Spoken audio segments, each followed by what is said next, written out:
Good afternoon, and welcome to the Big Show. I am Paul Zeise. Big Show comes at you every single day, and we always try and break down whatever it is that needs to be broken down about Pittsburgh sports. Generally, it's the Steelers, obviously, but we talk about a lot of other things. This Big Show, obviously, is brought to you by Archie's on Carson Street.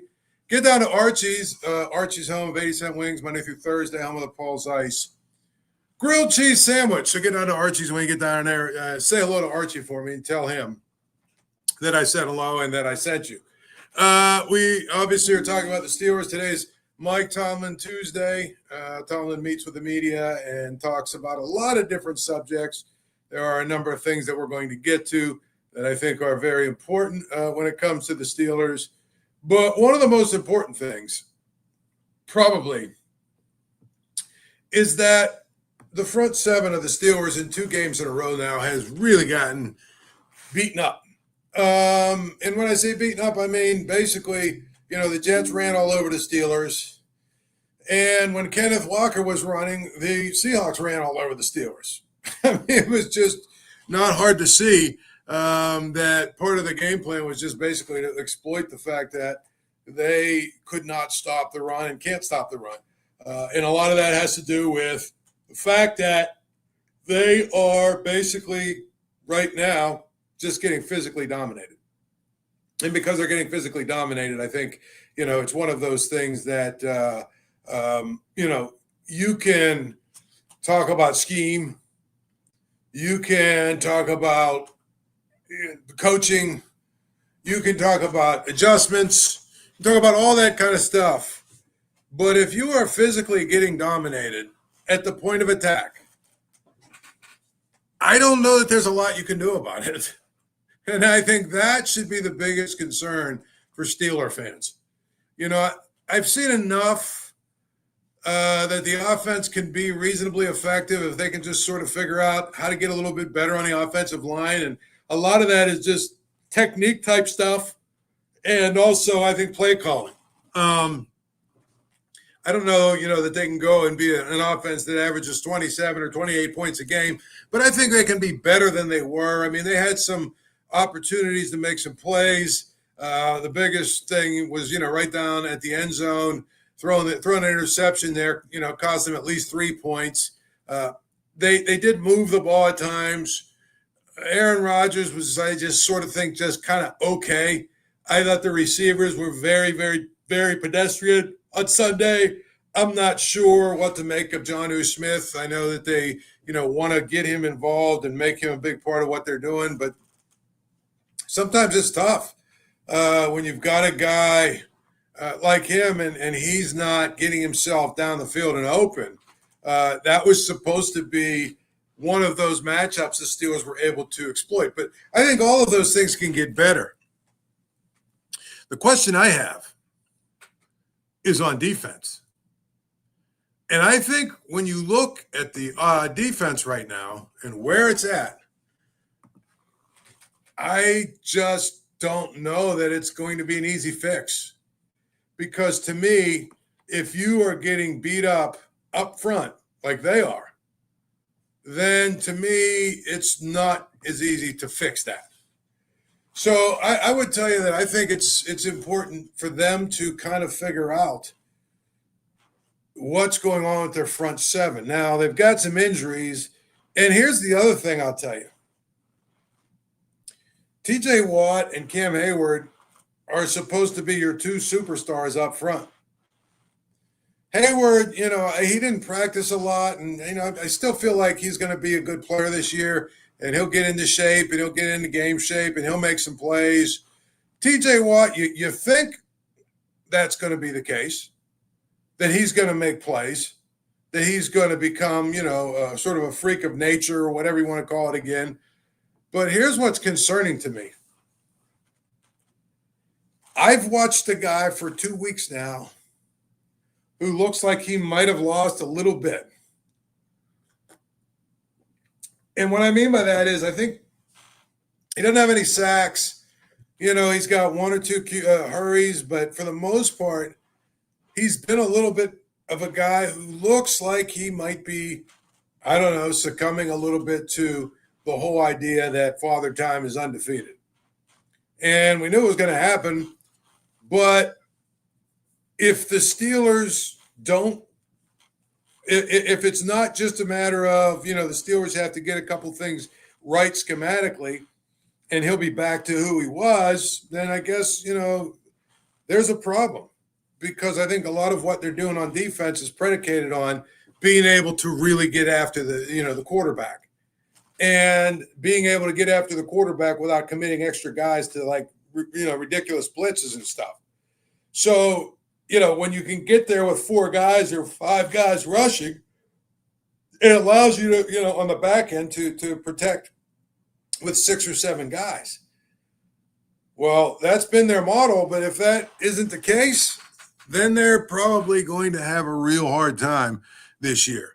If they can't figure out how to win at the point of attack, they're going to have a hard time this year. If they can't figure these things out. Period. I feel like that's going to be the most important thing for this team over the next couple of weeks, is to show that they absolutely, are not cooked or finished or whatever. And I'm talking about some of their older guys. And Watt, to me, has looked like he's a little bit slow. Now, again, maybe he's just not quite in shape. Maybe he's not really, a guy that is there, physically yet. Maybe he's a guy that had a little nagging injury that's still healing. I don't know. But if you're watching these games and you haven't come to the conclusion that TJ Watt doesn't look like TJ Watt, I don't know what to tell you. Again, it's not all his fault. And I think part of, what's going on is, if they can't stop the run, then they're not going to be able to just sort of pin their ears back like they like to. And that has probably something to do with it as well. And I feel like that's where we're at right now, is everything sort of goes back and revolves around the idea that they have to be able to stop the run. And they haven't stopped it in 2 games.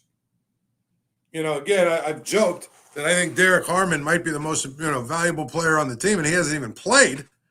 But his role, and the reason that they drafted him, was to be the guy that plugs and is the guy that stops the other team from rushing the football. He's supposed to be the guy that's eating up double team blocks and making it really difficult for, other teams to handle a guy like Cam Heyward or even a TJ Watt, because they don't have the men to do it. But right now, if you look at what's going on, there's a few things that I think I see with respect to the run game. First and foremost, they're getting their ass kicked up front, period. You can say whatever you want to say. You can call it however you want to call it. But up front, they're losing the battle. They've got a couple of plays here and there where they've gotten some pretty good penetration, but for the most part, they've been pushed back, and running backs have had the ability to run wild at times. Kenneth Walker the other day, if you remember, I think it was a 3rd and goal from the 19 maybe, or a 3rd and 19 from the 20 or whatever it was. And they actually opted to run the ball, and he ran it for a touchdown. But again, there was a couple of blocks up front that basically sprung him. And once he got into the second level, it's off to the races. I think there's another thing at play, though. And we talked about this probably in the preseason. Peyton Wilson has not been good against the run. He's a pretty good player in coverage. For a linebacker, he's pretty good. For a guy that's going to make tackles in space, he's been pretty good. But for a guy who's going to get downhill and, make a big stop, that's not his game at all.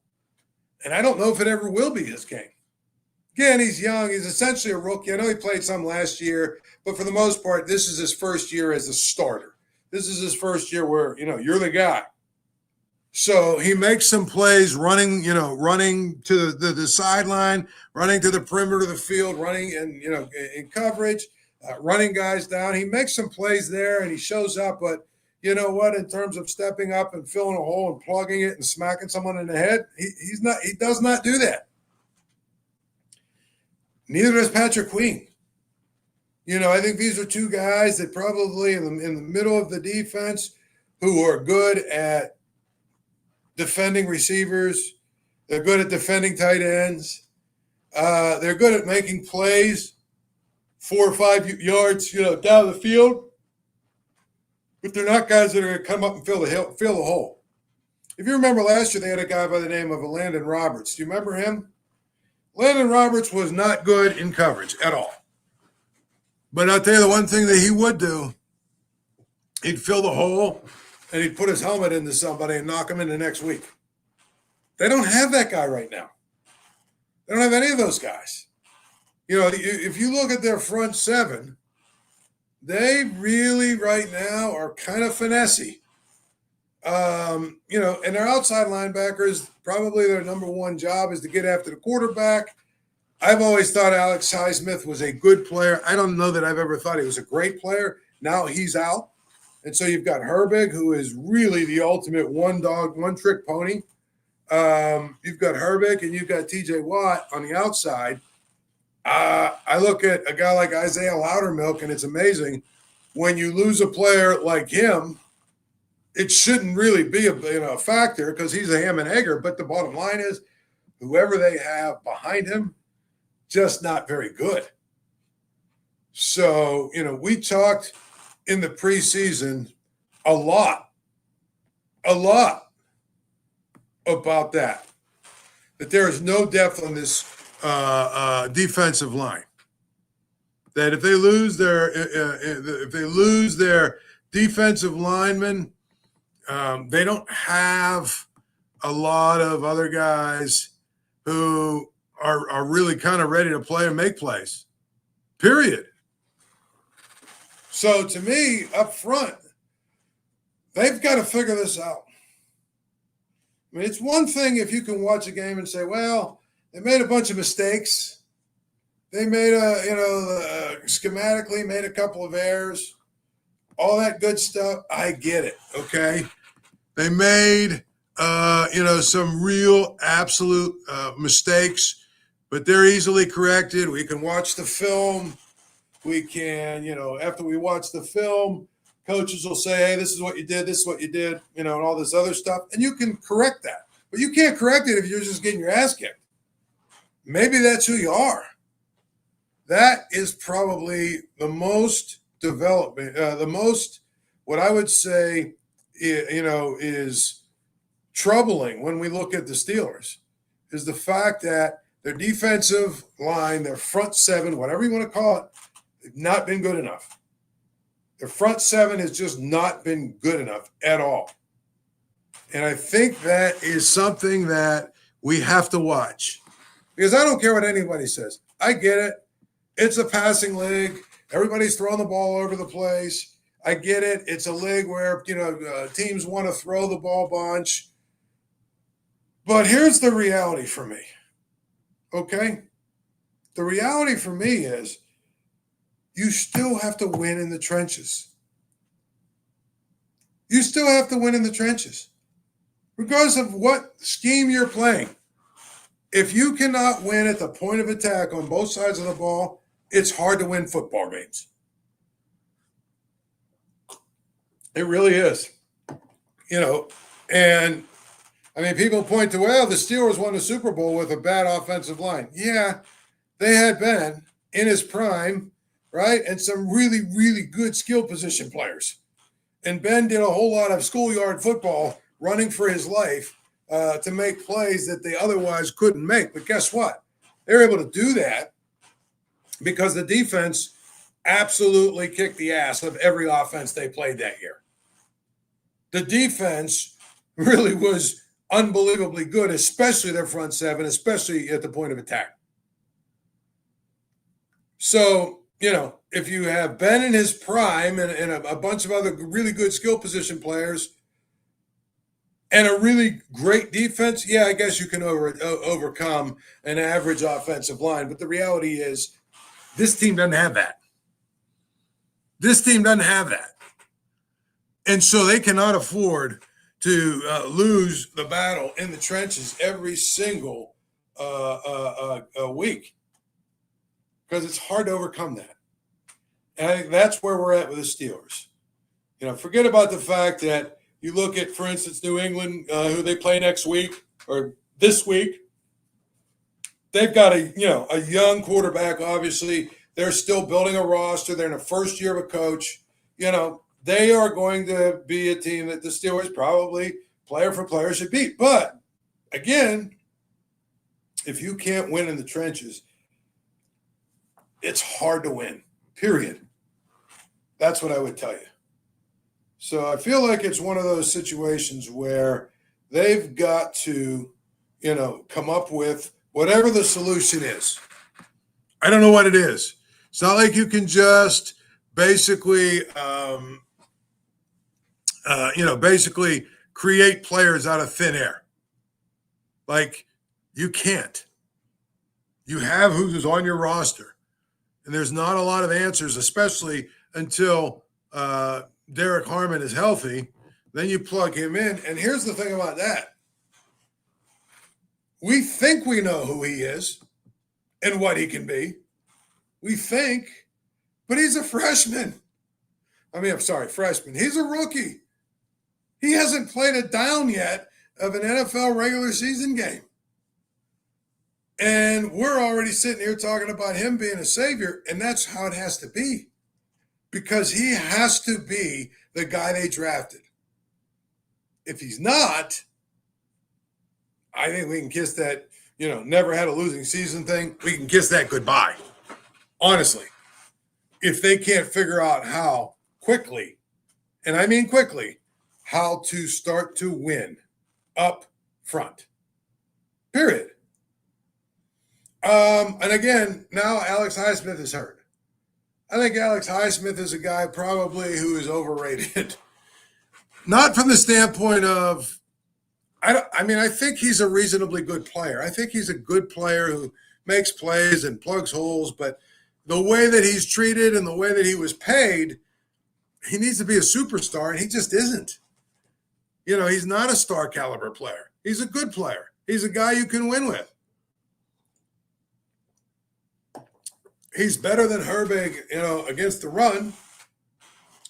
And I think when you take him out of the equation for a week or two, which is what's going to happen here, boy, I tell you, this just starts to look like maybe a defense that's not very good, that's not going to be good this year. Now, that being said, they got some good players. Maybe a couple of these guys just need a couple more weeks to get in shape. And if they do, then we'll have a different story for a different day. But the most troubling thing out of Sunday, and even last week I said the same thing, again, is they got dominated up front. Period. Got dominated up front. And I think when you get dominated up front, it's really, really hard to win games. It really is. By the way, somebody looking for tickets, last minute tickets to sporting events, tickets to concerts, tickets to whatever the venue is, you can go right now and you're going to download the Game Time app. And the Game Time app is what you're going to do in order to be able to go and buy tickets to these events. Why Game Time? Well, I'll tell you.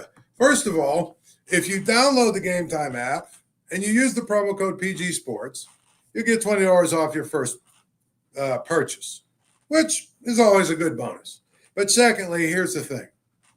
The thing about Game Time app is, number one, you're going to get the best prices out there. In fact, if you find the same tickets somewhere else for less money, Game Time will take the difference between what you paid and what they're listed at somewhere else, multiply and give you that difference, 110% of that difference.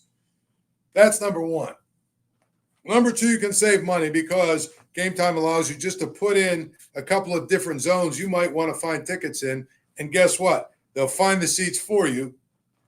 And then the price, they'll give you a little bit of discount on the price if they pick the tickets for you. But here's the other thing. It's the most important thing about the Game Time app. You will not be fooled by the ticket prices because the fees are all included in the price. So if it's a $40 ticket that you're trying to buy, when you go to checkout to buy it, it'll still be a $40 ticket. It won't be like these other apps where it's a $40 ticket, and then you go to checkout and all of a sudden it's a $65 ticket. Game Time app. Go to the Game Time. Download the Game Time app on your phone. Use the promo code PG Sports, and you will get $20 off your first purchase of tickets. So Game Time is the way to go. Now, then, we look at it from this standpoint. And, there are some people that think, well, why are you singling out TJ Watt? I'm not singling out TJ Watt. Here's what I am doing, however, okay? He is the guy that you gave $1 bazillion to. Seriously. And I think that's what is going to be important is that, he had a couple of plays here and there, but you're not paying him to have a couple of plays here and there. You are paying TJ Watt to be the best player on the field. I mean, one of the reasons the Steelers' record with TJ Watt is, as 100 times better than their record without him is because he is that guy. He's a superstar. He's that guy. And because he's that guy, that's why they paid him. But when you get paid like that and people expect you to be that, you've got to be that.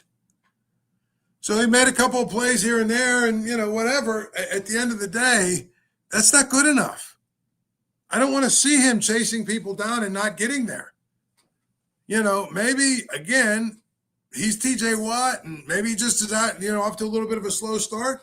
But at the end of the day, he better be because that's what they paid him to do. That Cam Heyward was fine again, but he was fine in terms of what you would like someone at that position to do. But again, he's being paid to be a superstar. He was all pro last year for a reason. That's what I would tell you is the issue. You need your superstars to be superstars. You need the guys that you're paying to be superstars. And I think that's one of those things. I think that's one of those things where it's really important in so many ways to note that. Tell you another guy that you can have a little concern about. Jalen Ramsey. Everyone gets excited because he makes a few big splash plays, and I get it, right? He had, he had that one pass breakup where it looked like it was going to be a long reception, and he made a good play there. He had another play where, he came up and had his interception, and, he had another hit on a guy, if you remember. I forget who it was, who he lit up pretty good. And that's good, except for he also got beat at least twice on deep throws, and he gave up a couple of first downs as well. And the other part of it is he right now he's probably better suited as your top run stopping corner than he is what he's supposed to be. Now, again, I think he'll be okay. I mean, but I do think that his age and everything else is probably a factor. And when you get him locked up against some of these really good receivers, his age might show. So that's where I would tell you it's important now for these guys that are the big name guys that they brought in on defense. It's really, really important for them to start making plays. Period. Got to make plays. That's what you're paid to do if you're a star. And the reason you're paid, the reason you're a star is because you make plays other guys out there cannot make. It's kind of a refreshing type thing that we started with defense, because for the last 5 or 6 years, it's been all about the offense and the offensive coordinators. And, while the offense wasn't great this week, like I said, I can see a path where it might might be able to be a little bit better because I think that the tackles will improve. I think that the linemen, the interior linemen will improve, and I think if they improve, they'll be able to at least have some success. Aaron Rodgers, I thought was okay. I didn't think it was great. I didn't think it was terrible on Sunday.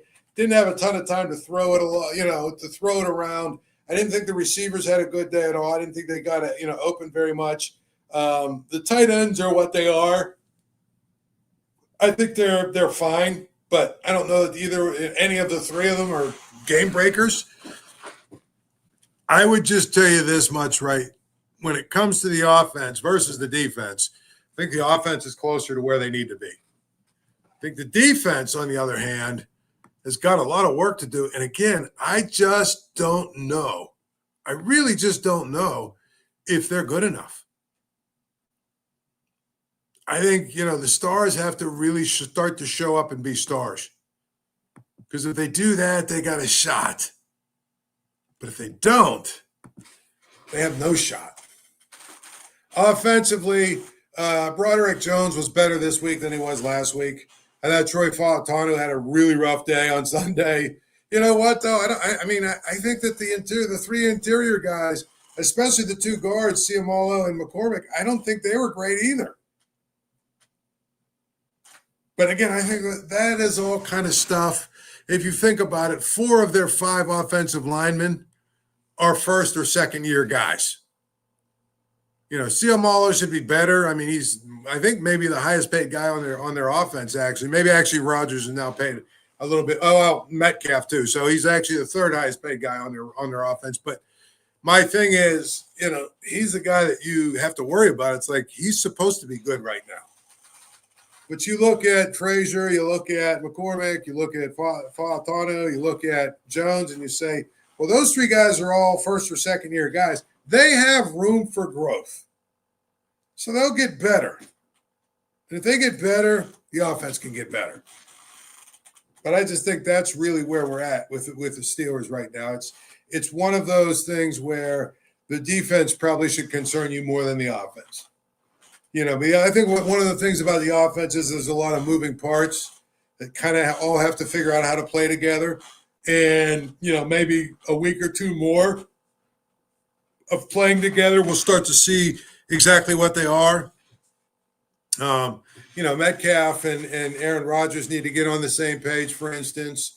All 5 of the linemen have to get on the same page. Obviously, Broderick Jones and Fautanu both have to get better, and they will each week. You assume the more they play, the more that the better they'll be. The more they see situations, the more that they're out there.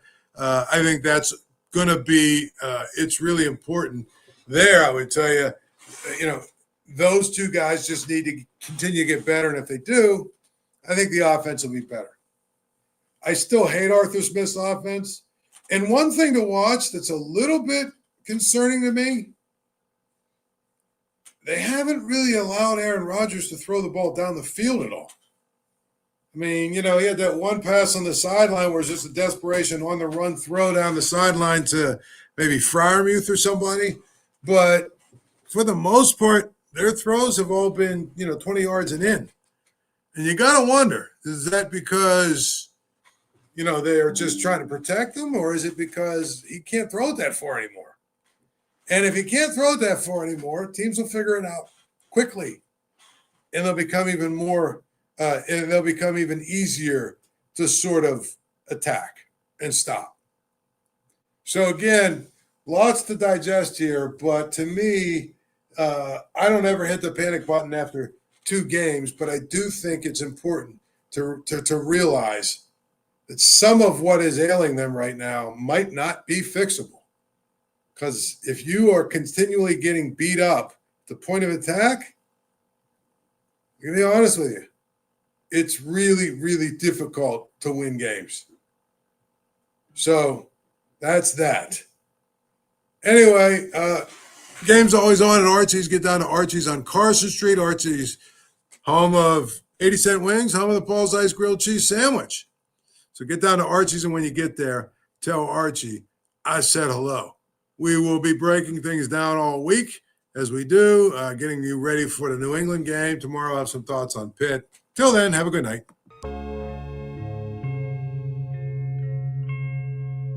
Thank you for checking out this content from Post-Gazette Sports. If you watch this video on YouTube, please like the video and subscribe to our channel. For all of the sports coverage the Post-Gazette has to offer, visit post-gazette.com.